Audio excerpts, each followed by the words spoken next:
Barangkali bisa diperkenalkan Bapak paling asma sinten dan tempat ini apa namanya, alamatnya di mana Pak? Monggo. Alamatnya Bami Pereng Tengah RT 3 RW 6. Bapak paling asma sinten Pak?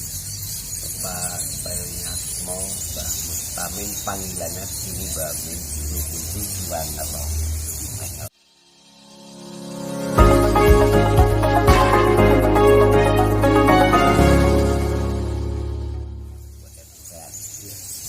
Dinamakan Goa Ngerong Pak ya. Di sini kan mitosnya banyak sekali ikan-ikan yang di sungai sana, yang ikan ini hanya terbatas jembatan dan tidak bisa sampai lari ke bawah atau ke seberang jembatan. Itu seperti apa mitosnya dan sejarah dari tempat ini? Monggo jenengan aturaken, kita menyimak saja Pak. Tiap-tiap ikan ada kelompok sendiri-sendiri, ada yang punya sendiri-sendiri, ada yang jaga. Tiap kelompok, tiap batas, tiap seperti manusia RT, ya RT sendiri, RT 1 sampai RT 2 sampai ke jembatan itu sampai bawah sekitar 100 meter mempunyai kelompok sendiri-sendiri, ada yang jaga sendiri-sendiri.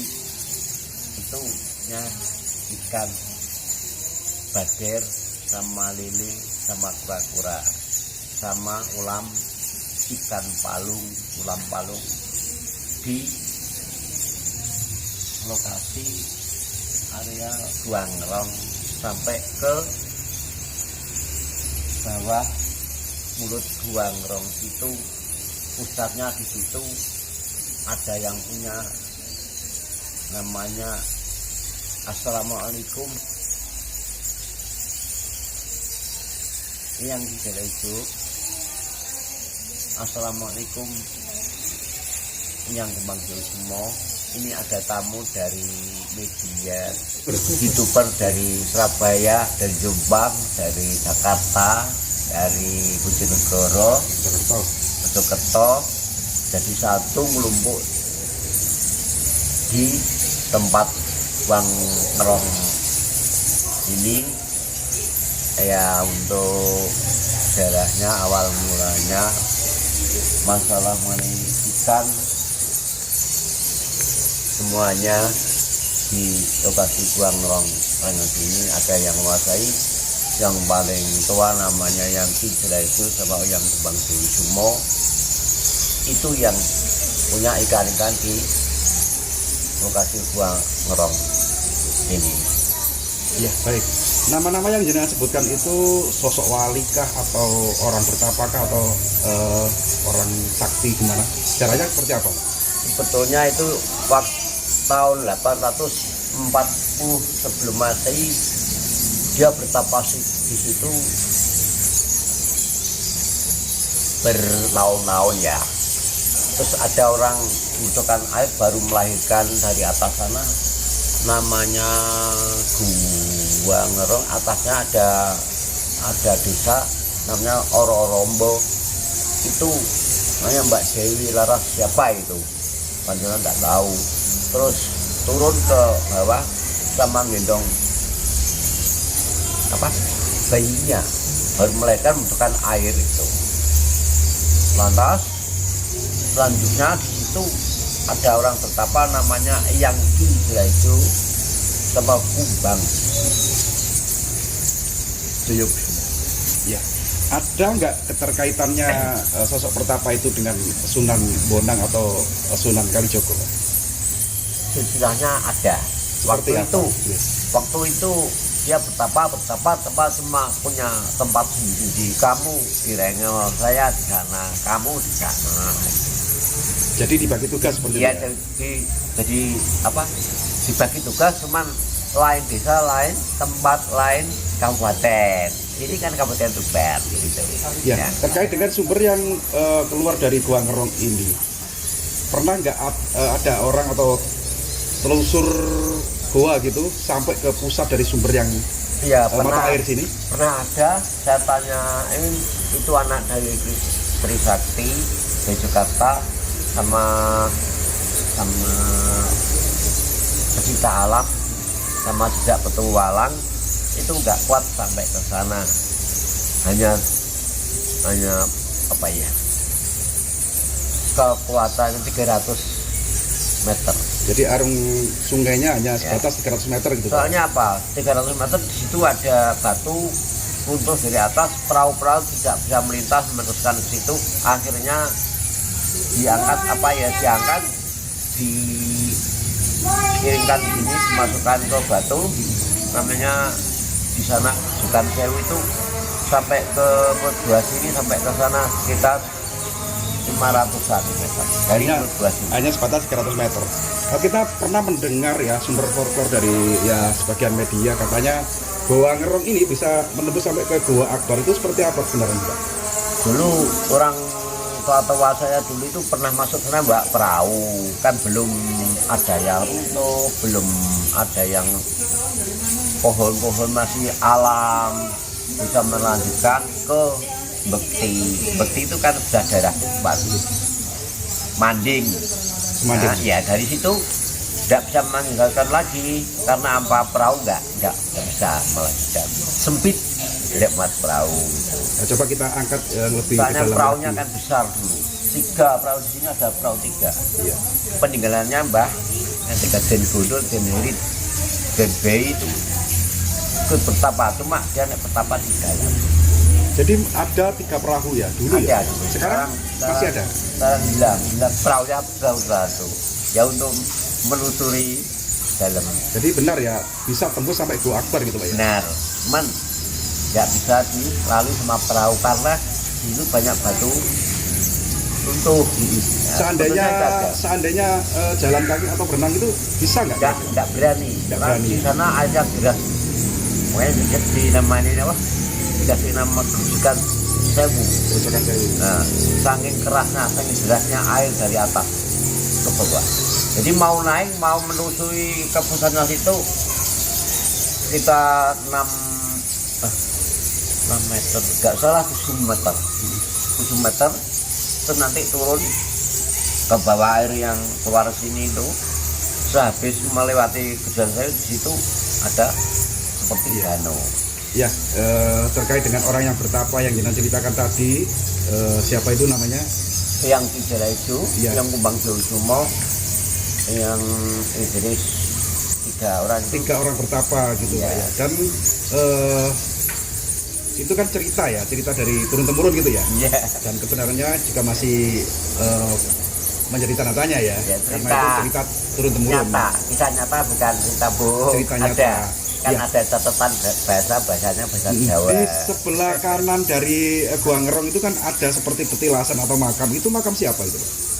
Itu nggak salah dulu santri-santrinya yang ikut bertapa itu meninggal di sini. Santrinya ya, Ya, meninggal. dimakamkan di tempat itu. Ya, Dan sampai sekarang tempat itu masih diuri-uri ya. masih 1 bulan sekali punya kesempatan seperti kemarin, banyak pengunjung, banyak tamu masuk situ memberikan doa khusus. Pernah punya hajat apa tidak tahu, udah bisa sembuh tuh. Terus ke situ memberikan doa, Mbak Min yang menyampaikan hajatnya, menyampaikan semuanya, tujuannya itu sudah dikabuli Allah Subhanahu wa taala. Alhamdulillah bisa sembuh, alhamdulillah bisa memberikan doa di sini, alhamdulillah bisa ngasih makan ikan-ikan yang Mbah ya, itu kan pemeliharaan Mbah sini. Yang kejadian ketiga itu ya jalaran ya. Tapi kan nyata dia meninggal, banyak yang mengambilkan. Jenengan kan mengangkat tentang cerita ikan ya, kemistisan ikan yang ada di sini, dan itu nyata.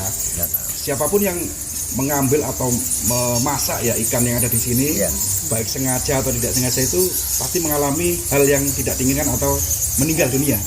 Ada yang meninggal dunia. Ada yang cuma mimpi-mimpi diminta kembalikan ke Goa Ngerong ini.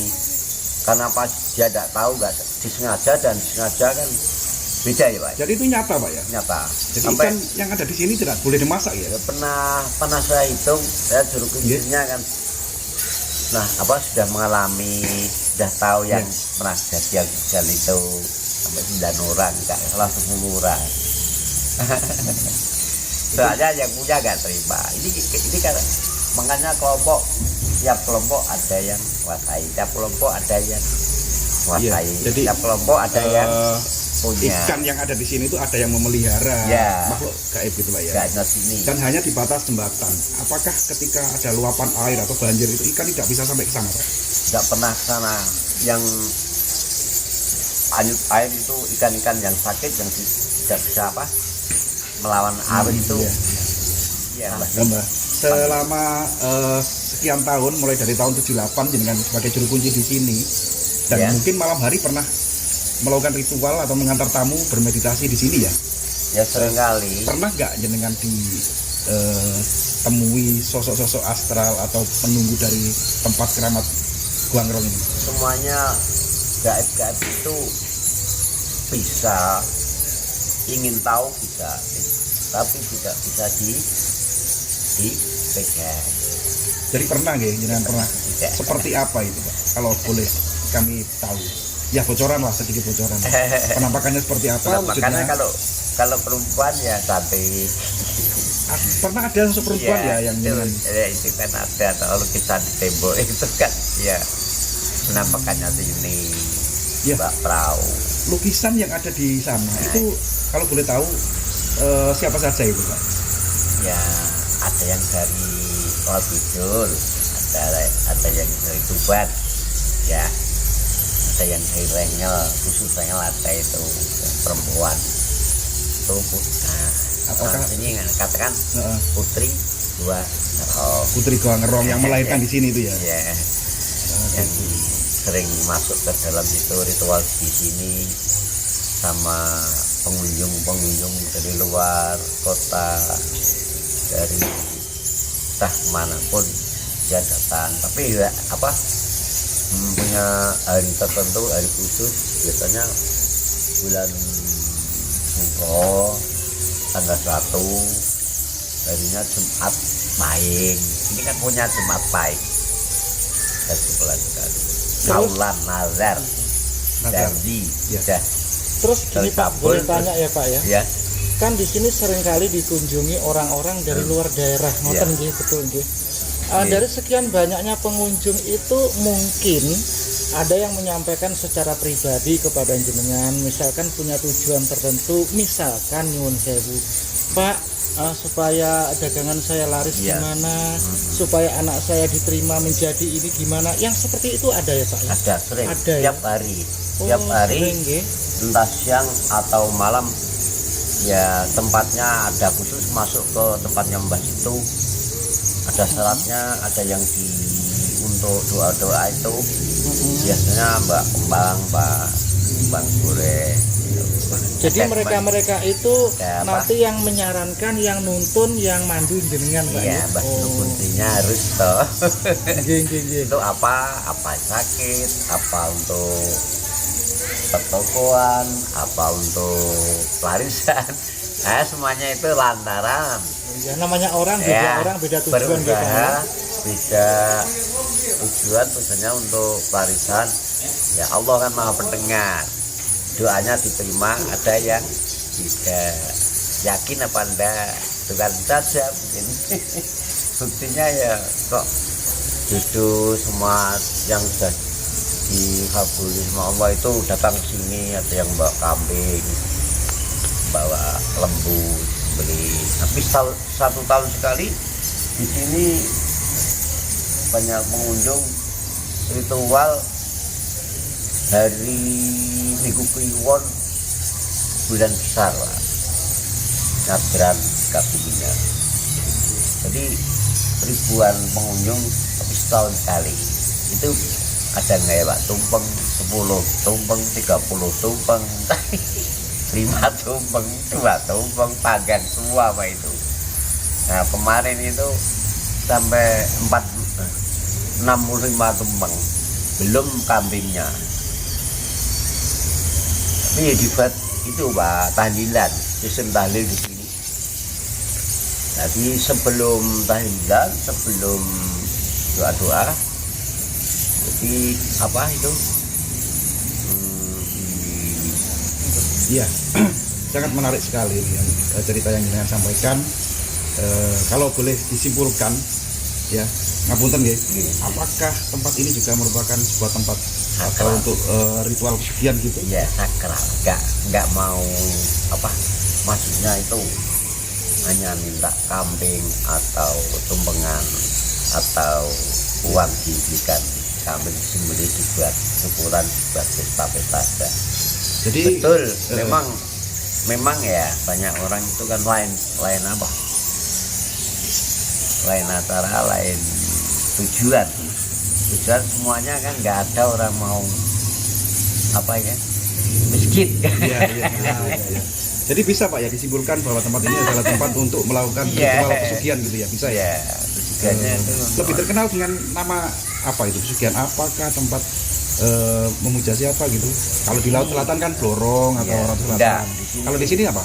di sini nyebut yang di Jala Ijo sudah tercapai. Ini harus datang ke sini janjinya dikabul sama Allah, harus membacakan doa, bawa bunga, bawa tumpeng, apa bawa kambing, itu aja. Banyak terima kasihnya itu loh. Oke. Tapi berarti yang menganggap lokasi ini sebagai tempat pesugihan gitu orang dari luar Pak ya? Orang dari luar. Lah orang sini tidak menjadikan ini tempat pesugihan, tapi yang jelas orang dari luar mereka banyak yang menjadikan, menganggap lokasi ini bisa untuk pesugihan. Mungkin Soalnya- begitu Pak ya? Soalnya kalau orang luar kan terkabul, kalau cepat dikabuli. Kalau orang sekitar sini tidak mungkin. Nggak mungkin. Dianggap Jadi- butuhnya sendiri. Jadi Kita bagi ambil airnya sendiri, minum Oh. airnya sendiri. Jadi ya. bagi orang luar real lokasi ini pada saat tertentu dianggap tempat pesugihan. ya tempat sekian, tempat penyembuhan orang sakit, tempat wisata untuk lihat ikan dan lain-lainnya. Ken, iwan-iwan codot, kelawar, kura-kura, ular, itu aja. Kan dua antara sih, ada yang khusus untuk doa, ada yang hanya wisata makan ikan sama teman-teman sama anak-anaknya itu banyak Pak, yang sebentar Pak. ngasih makan. Tadi katanya ada ular, ya Pak ya? Ada ularnya Pak. Ya, banyak ularnya tapi di dalam. Kadang-kadang dia tuh lapar keluar, Mm-mm. apa itu ambil makan todok, makan kelawar itu. Oh, jadi pada saat tertentu ular yang ada di dalam terowongan gua itu keluar Hanya lapar. kalau saat makan lapar gitu Pak ya. Terus yang dimangsa itu kelelawar. kelawar sama ayam-ayam kampung itu. Oh, iya. Kadang ya sampai ke atas, pas atasan, pas bawah sana orang mandi-mandi. Ada Orang ular. nyuci itu sering diganggu, cuman nggak nyikit. Sudah saya bungkam. Sama ular itu gitu Pak ya. Oh, kayak di sini semuanya di lokasi ini yang buat-buat sama Mamin sudah dibungkam. Jangan sampai ngigit orang. Doanya tapi ya bukan gitu. Assalamualaikum warahmatullahi Assalam alim anhuman itu kan membungkam tidak buat. Iya. Monggo lanjut. Oke Pak. Lumayan panjang lebar pembicaraan kita kali ini. Ya terkait dengan tempat ini yang konon sebagian orang menganggap tempat pesugihan, ya ada yang menganggap tempat wisata. Tapi semua itu dikembalikan lagi lantaran Pak ya. Ya hanya lantaran Lantaran semua yang memberi izin dan mengabulkan itu hanya Allah Subhanahu Allah wa taala. SWT. Iya. Lewat doa di Iya. sini. Bapak terima kasih ya atas Ya. waktunya. Belum itu. Hah? Nah, terkait dengan putri itu yang punya ikan yang jaga-jaga ikan itu biasanya hari Jumat Pagi Kasi Suro itu ada kemunculan ular Ular apa itu Pak? ya, ular tua kembang besar sekali enggak itu. Terus ada lagi kura-kura putih sama lele putih itu kalau muncul tahun satu tahun sekali bulan Suro tanggal 1. Terus namanya Turno Lele tinggal diri-dirinya masih ada sampai sekarang. Namanya gaib tapi tidak tiap hari keluarnya. Punya hari tertentu bulan tertentu sasi suro nek hari Jumat malam itu. Jadi nyata Pak ya, Nyata, munculan malam. ular raksasa ya gitu ya. Iya, Ular raksasa, iya, terus iya. lele putih juga ada ikan yang hanya Ya, iya. berkepala dan duri-durinya ya. Pasti ya. Panjenengan pernah melihat secara langsung Sering. nggak? Sering ya? Pernah makan Sering dari kali, ya. sosok itu Jadi tinggal di kepalanya sama di ekornya sama duri-durinya gitu ya? duri-durinya itu apa